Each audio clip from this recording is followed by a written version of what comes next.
I've been really lucky to have been involved with the women's programme for a couple of years now, and I started with Raya, who's on board with us today, right from the very beginning when she first stepped onto a keelboat, and I took her sailing on a Far 30.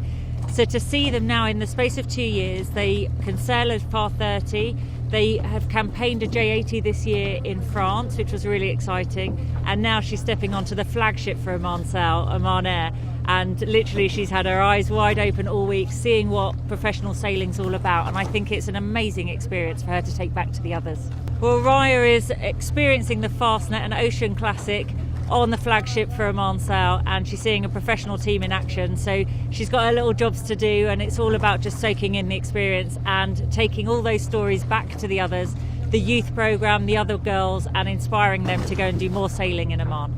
There is something really special about the Rolex Fastnet Race, and it is an ocean classic. It's on everyone's list that they want to tick off. It's complex and tactical with the tides and the weather that you get along the south coast, and then you still have that big expanse of the Irish Sea to cross.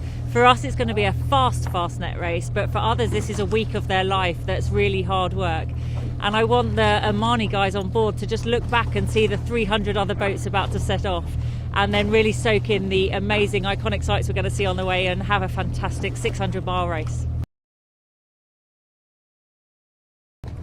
Yes, yes, I'm proud to be the Oman Air Oman Sail skipper for sure.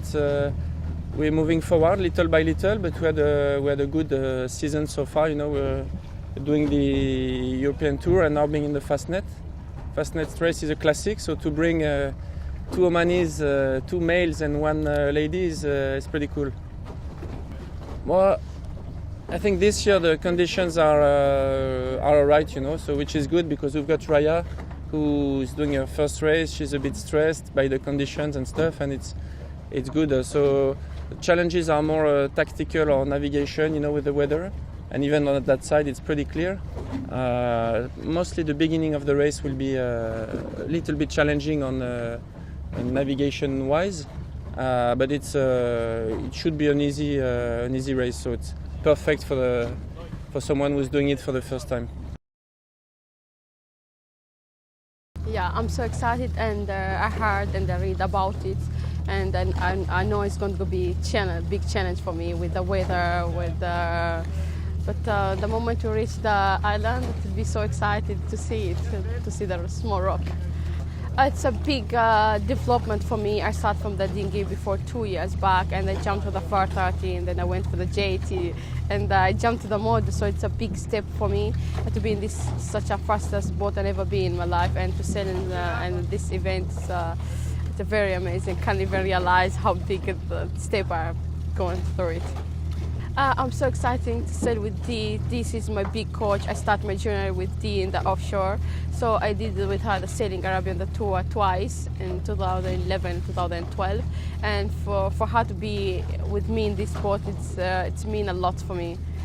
I had about good stories and the bad story about it, and then I met people who sailed before in this race, and I met people who are going to sail 5 days and we're going to spend only 2 days. So it's a really unbelievable, and how amazing the big start to be with 347 boats, and it's a big moment for me to see the start line.